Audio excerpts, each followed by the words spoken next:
Just imagine a teenage black girl finding a confused elderly white woman digging through trash on a freezing night, bringing her home out of pure compassion, only to discover that this single act of kindness would unlock a life-changing secret that transforms her family's entire future forever? Where are you watching from? Comment below before we dive into today's story. And also subscribe to our channel so we can reach 1,000 subscribers.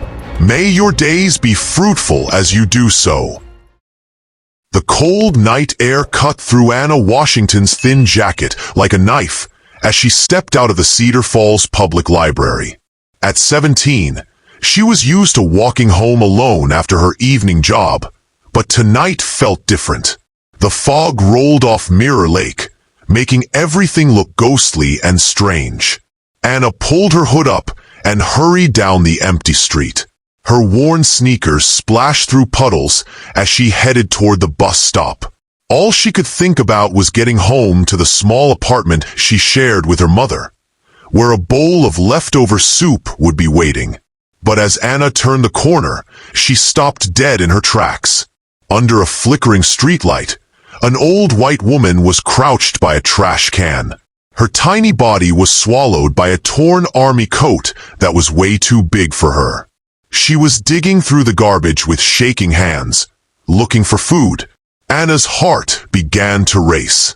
Her mother had always warned her, "We barely have enough for ourselves, baby girl. Sometimes you have to close your heart just to survive." But watching this woman pick up a dirty, half-eaten sandwich with hands that trembled so badly she could barely hold it, Anna felt her chest tighten with pain. It didn't matter that they had little. This woman had nothing at all. Taking a deep breath, Anna cleared her throat. "Excuse me, ma'am," she called softly. The woman didn't look up at first.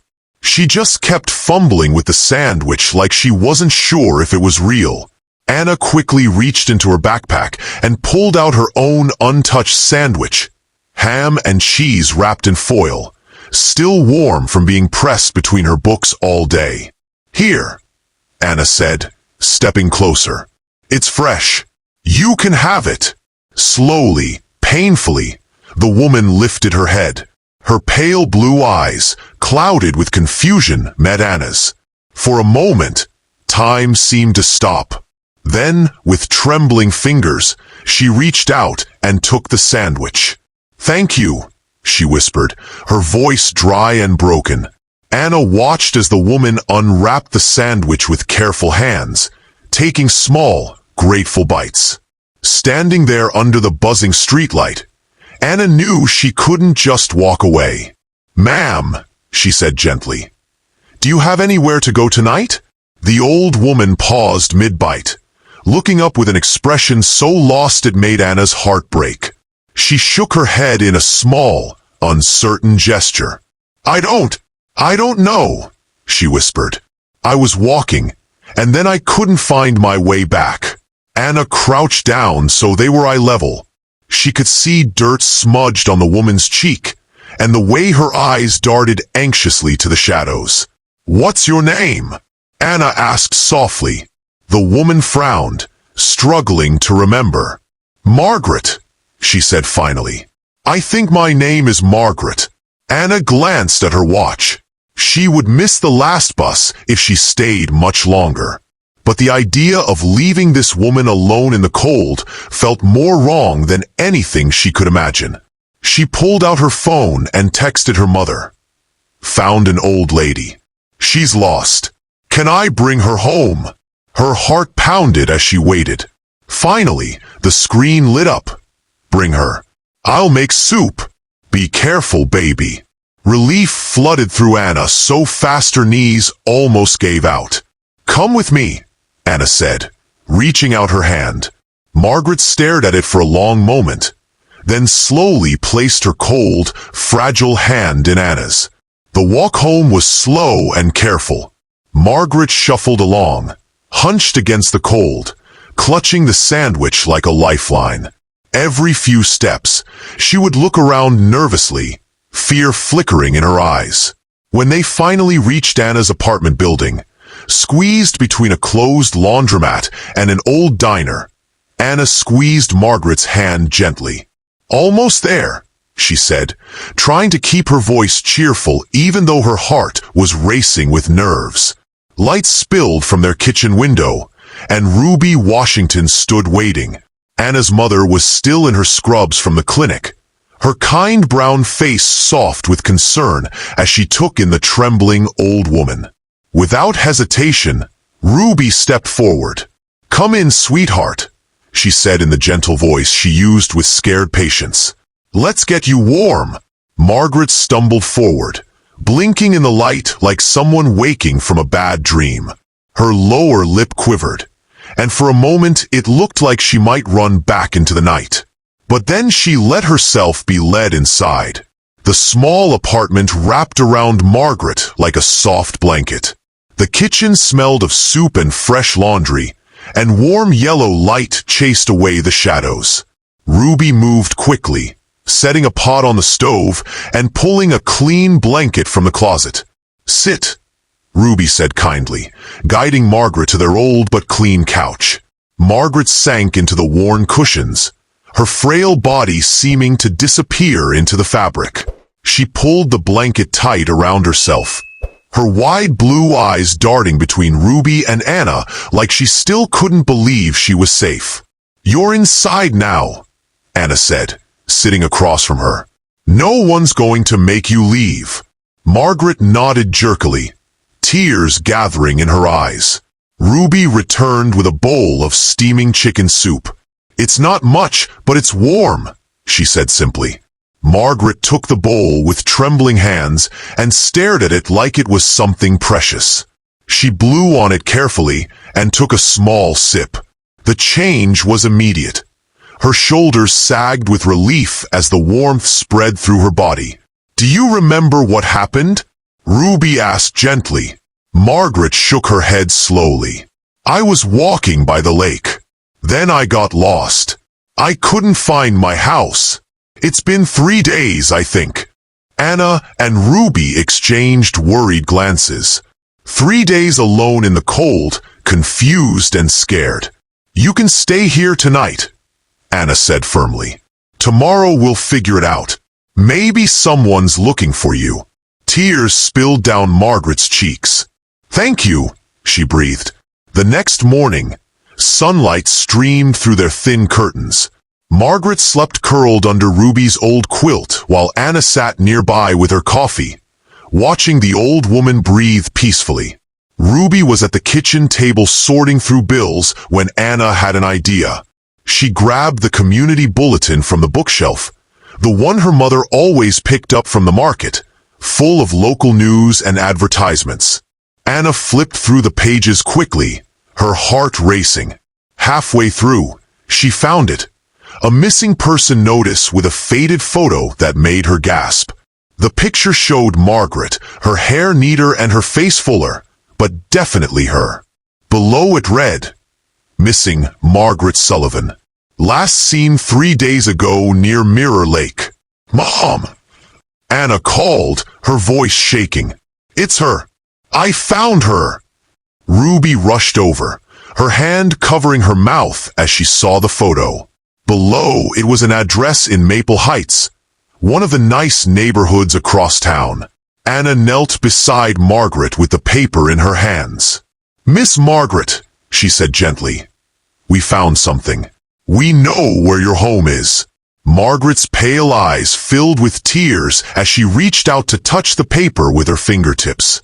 For a long moment, she just stared at the photo.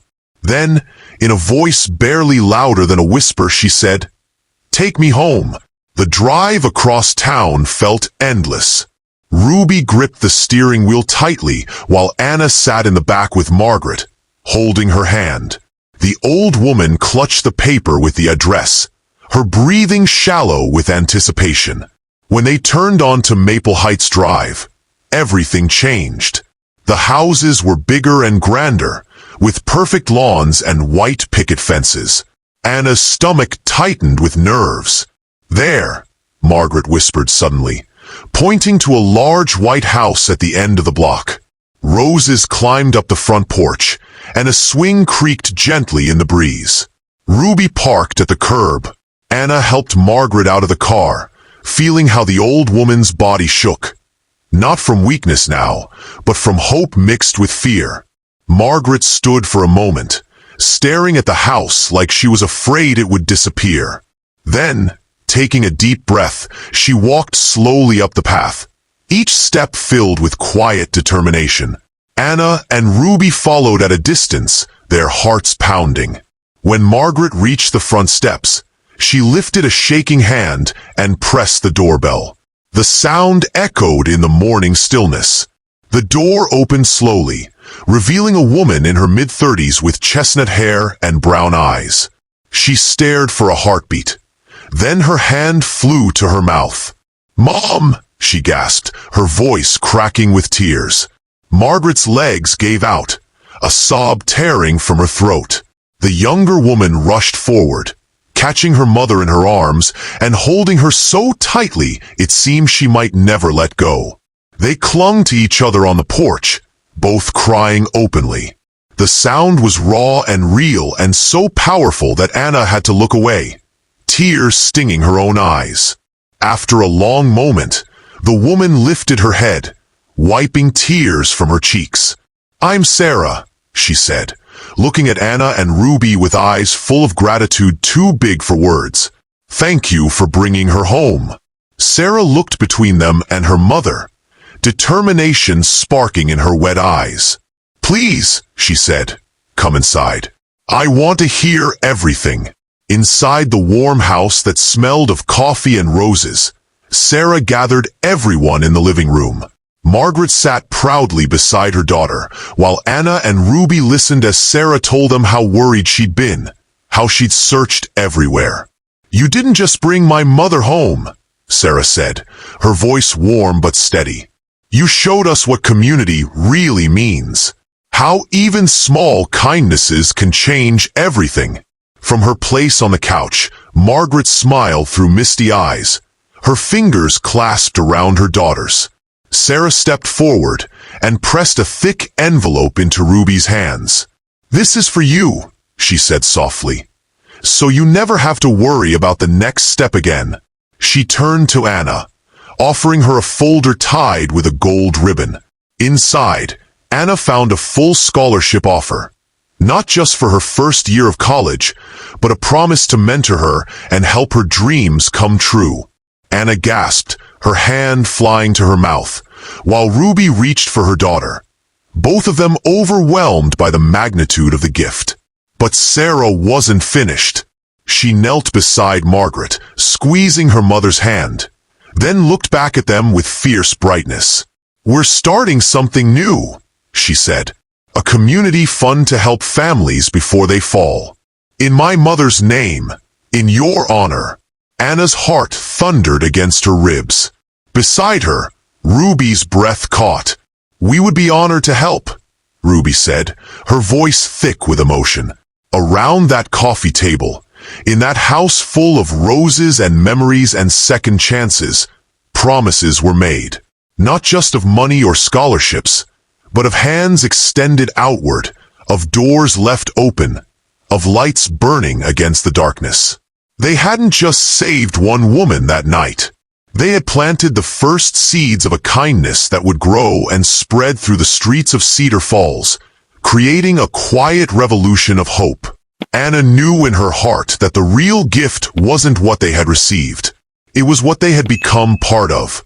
A chain of kindness that would ripple outward, touching lives they would never even know about. Sometimes the smallest act of compassion can change not just one life, but an entire community. And it all starts with someone brave enough to reach out their hand in the darkness and say, "You're not alone."